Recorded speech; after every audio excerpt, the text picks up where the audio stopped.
Welcome back to the fourth and final module of Chapter 15. So in this chapter so far, we talked a bit about how to diagnose mental illness, we talked about personality and dissociative disorders, we've talked about anxiety, OCD, and mood disorders, and now in this fourth module, we're going to talk about schizophrenia. So I will let you know that this section is going to be relatively short. If you look at the notes that have been uploaded to Moodle, you will see that there's a big section at the end of this module on substance use. So that's not actually covered in our new textbook at all. There's nothing about substance use in the mental illness chapter, but I do think that it's kind of important information to have. Some people might be interested in it. So while I'm not actually going to cover it in this video lecture, it will be available in the PowerPoint notes that I post on Moodle. So if you do want to read a bit about substance use, you can in those notes.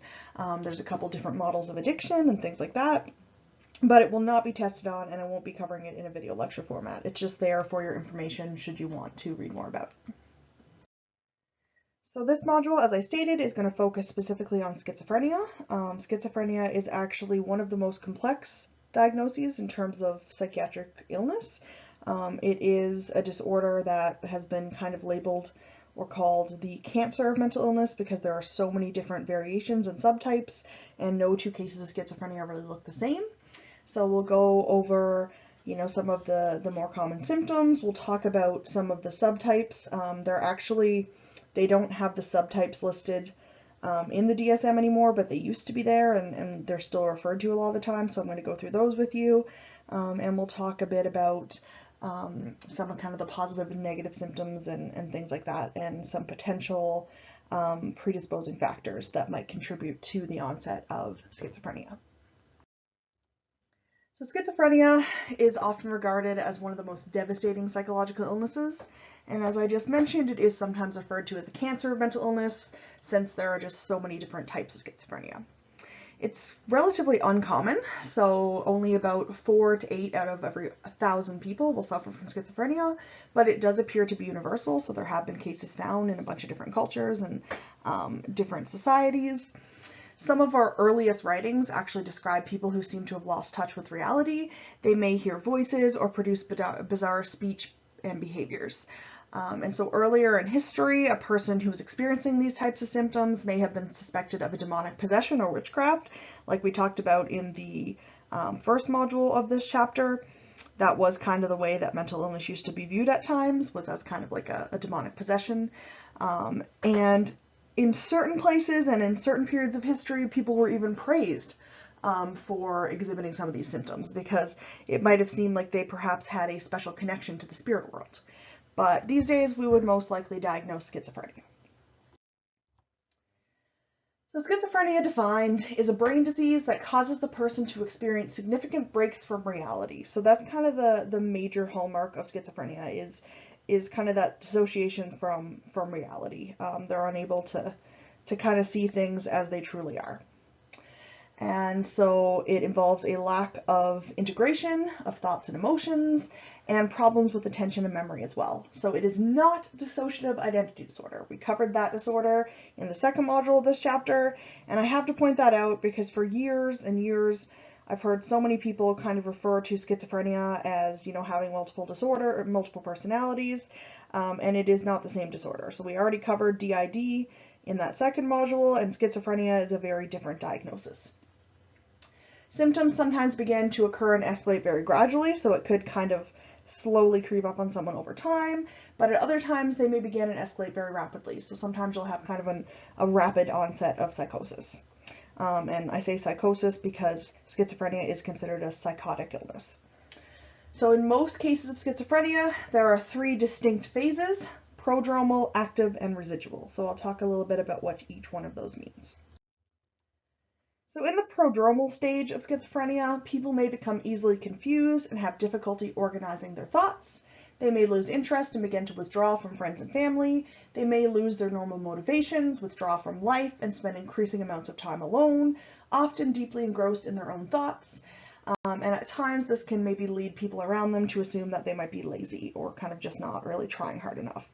So at first, during this prodromal stage, the symptoms of schizophrenia can look very similar to other mental illnesses, including depression. So they kind of start withdrawing and seem like they're losing interest in a lot of things that they once expressed interest in. And so this is kind of just the beginning of kind of withdrawing and experiencing an episode of schizophrenia. So next we have the active stage, which is when people typically experience delusional thoughts, hallucinations, or disorganized patterns of thoughts, emotions, and behavior.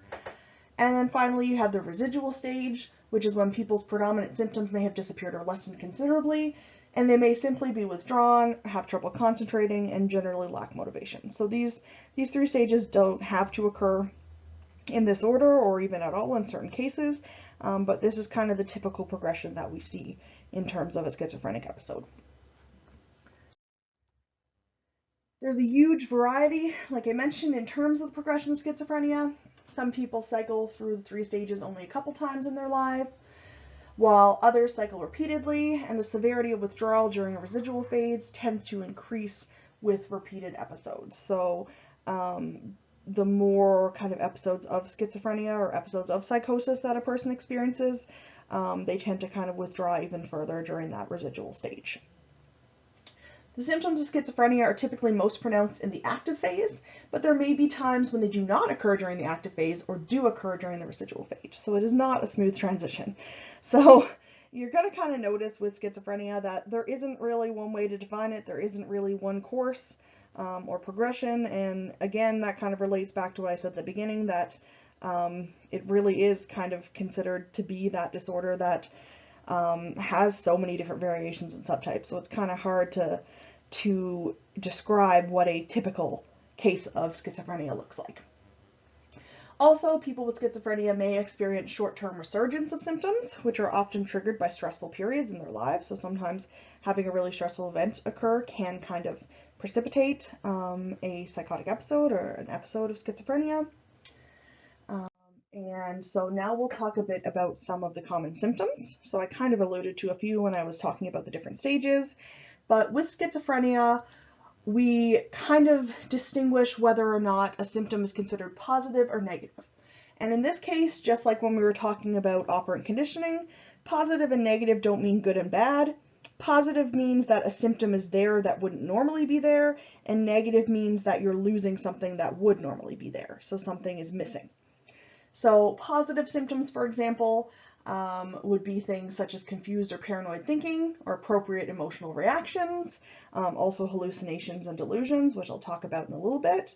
But any of those symptoms basically that kind of weren't there normally and now are. So maladaptive behaviors that kind of have begun, those would be considered the positive symptoms.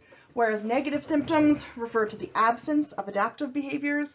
So they might have absent or flat emotional reactions, lack of interacting with others in a social setting, and lack of motivation. So anything that should typically be there that we see an absence of, that will be considered a negative symptom. So as I mentioned, one of the common positive symptoms is the presence of hallucinations. So hallucinations are a pretty common symptom in schizophrenia. The auditory hallucinations, so kind of hearing voices or hearing things that aren't there, that is much more common than the visual hallucinations, but visual hallucinations can occur in a small percentage of cases as well. And so basically, an hallucination is any alteration in perception such that a person hears, sees, smells, feels, or tastes something that does not actually exist, except in that person's own mind. And like I said, auditory are by far the most common, probably followed by the visual, and then the other ones are even less common than the visual. So I would say the primary hallucination that we see is the auditory hallucination, so the hearing voices or hearing other things that aren't there. Hallucinations are often accompanied by delusions. So delusions are beliefs that are not based on or well integrated with reality. So for example, somebody believing that they're a very famous person, that they have a divine purpose, that would be considered a type of delusion. A common type of delusion is known as a delusion of grandeur, which refers to a belief that an individual is more important or talented than they really are. So for example, your textbook mentions the case of Kurt Snyder. And so he was somebody who, when he was suffering from a schizophrenic episode, he basically thought that he was a genius. He was kind of like Einstein. He had all these mathematical ideas, and he figured if he could just kind of figure out the secret, he'd be unlocking this amazing kind of discovery that no one had made before. And he wouldn't share his ideas with anyone because he was so paranoid that somebody else might solve the riddle first. So that would be an example of a type of delusion of grandeur. So he believed that he had kind of this greater purpose, that he had this knowledge that nobody else had, but he was also experiencing some of those paranoid delusions as well, and thinking that, you know, if he let anyone know about his ideas, that they would be able to kind of crack the code first, and he wouldn't get the credit that he deserved. So in addition to hallucinations and delusions, individuals often exhibit disorganized behavior, which is the considerable difficulty people with schizophrenia may have completing the tasks of everyday life. So even things that are kind of relatively normal and typically pretty easy for other people, like cooking and socializing with people, can be really, really difficult for someone who suffers from schizophrenia.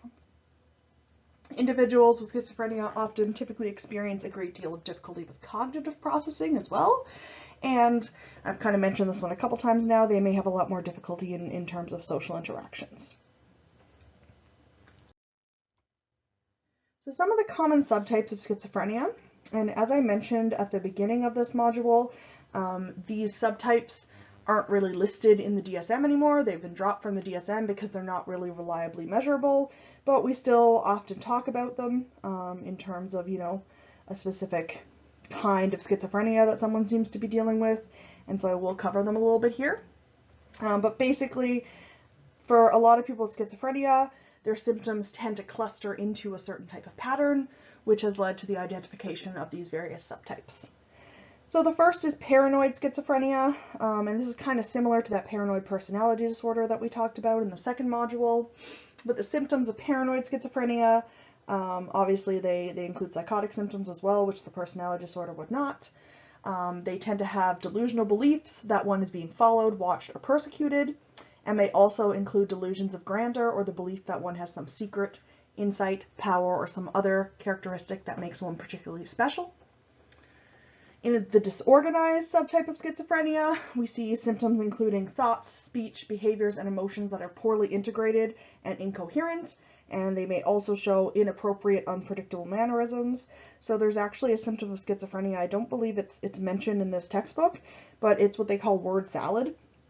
So basically someone who says things, and they kind of seem to be a bunch of words jumbled together, in kind of no discernible way. There's not really any message that anyone else can understand from it, but to the person, they seem to be saying something that makes perfect sense.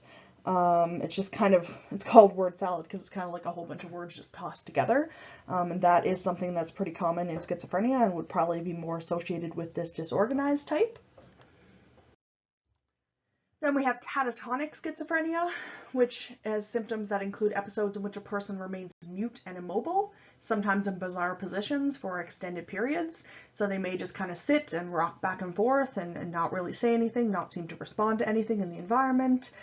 These individuals may often exhibit repetitive or purposeless movements. And when we talk about the negative symptoms, those are definitely the ones that are most prevalent in this catatonic schizophrenia, because like we said, negative symptoms include kind of the loss of something that would normally be there, such as emotional reactions or things like that. And obviously, if someone's in that kind of catatonic state, they're not really exhibiting those typical emotions and other reactions. So catatonic schizophrenia will be associated with a lot of those negative symptoms. The fourth is undifferentiated schizophrenia. So this is basically a category that includes individuals who show a combination of the symptoms above. So they might have some paranoid and some disorganized behaviors. They might have catatonic episodes as well as, disorganized behavior. So any type that doesn't neatly fit into the first three could be fit into the undifferentiated schizophrenia subtype. And then finally, we have residual schizophrenia. So this category reflects individuals who show some symptoms of schizophrenia, but are either in transition to a full-blown episode or in remission. So they're kind of in between. They're not quite in the midst of an episode. They're not quite kind of in that residual stage, but they are in the residual stage, and they're not kind of quite exhibiting a lot of symptoms at that point. So increasing our knowledge of the complexity and variability of schizophrenia has allowed clinicians to improve treatment methods. So again, we don't really have these subtypes listed in the DSM anymore, but they are kind of important for us to be able to generally categorize the patients with schizophrenia we might work with and be able to come up with specific methods that might work better for some types than for others. So now I want to take a few moments to talk about some of the myths surrounding schizophrenia. Unfortunately, a great deal of stigma exists concerning a diagnosis of schizophrenia. It is mostly due to common misunderstandings about the disorder. There's a lot of stigma and misunderstandings surrounding almost every type of mental illness, but the ones that we see surrounding psychotic illness are probably the most damaging because they tend to portray individuals with psychotic disorders as being really unpredictable and volatile and maybe violent and dangerous. And that can be really, really damaging to the individual suffering from these disorders because in reality it's simply not true. So although schizophrenia is a widely recognized term, there are many, many widespread misconceptions. People may believe that schizophrenia makes a person violent or dangerous, or causes people to have different or multiple personalities. People may also believe that the madness of schizophrenia is due to kind of an inner secret genius. And while, we have seen some people with schizophrenia who do go on to make amazing discoveries and amazing contributions to, different fields, and we do see some individuals with schizophrenia who do really horrible, violent things, these are not the norm. Although there have been those several high-profile cases involving brilliant or dangerous individuals, the facts are that schizophrenia is typically associated with cognitive deficits rather than enhanced cognitive abilities, and people with schizophrenia are far more likely to be victims of violence than to be violent themselves. And this kind of goes for mental illness in general, because a lot of people, again, have that misconception that suffering from mental illness might make you kind of dangerous to other people, but in reality, people with mental illness are far more likely to be the victim of crime than they are to perpetrate it, which is kind of a sad but true fact. So now I'm just going to talk briefly about some of the potential kind of mechanisms underlying schizophrenia. Researchers are very curious about the underlying sources, and they have used many techniques to try and determine its causes. In terms of genetics, studies have shown that as genetic relatedness increases, the chance of a relative of someone with schizophrenia developing the disorder also increases. So there does seem to be at least somewhat of a genetic component to schizophrenia. One of the leading perspectives on the causes of schizophrenia is the neurodevelopmental hypothesis, which approaches the disorder from that biopsychosocial perspective that we love so much. So the neurodevelopmental hypothesis suggests that the manifestation of what we call schizophrenia is the outgrowth of disrupted neurological development early in the person's life. So essentially what that's saying is that during development, if there are kind of disruptions in neurological development, so the development of the nervous system and the brain, then that might be something that contributes to the onset of schizophrenia. It may even be set in motion by environmental factors during prenatal development. So even things such as the mother's exposure to flu viruses during pregnancy can impact the likelihood that their child will subsequently develop schizophrenia. But what I want to say to kind of conclude this section is, regardless of its origins, schizophrenia is undoubtedly one of the most misunderstood and stigmatized mental disorders, so it is important to educate people about the realities of such disorders to help dispel myths and to hopefully eventually end the stigma surrounding it and other mental illnesses. So that is it for this chapter. I hope you enjoyed it. If you have any questions about any of the material that we covered in this chapter, I'd be more than happy to kind of talk with you about them. I know that we didn't really have time to go in depth in a lot of the different disorders. That's the unfortunate thing about having, just one chapter in a course devoted to mental illness, because honestly, we could take courses and courses and still not get to cover everything.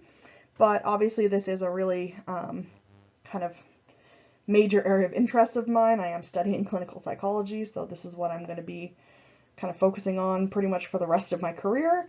And if you do have an interest and you have any questions, then feel free to let me know and I'll try to answer them as best I can. So I'll end here for now. This is the end of chapter 15, and I will see you in the video for Chapter 16 when we'll start talking about treatments and therapies that can help with these mental illnesses.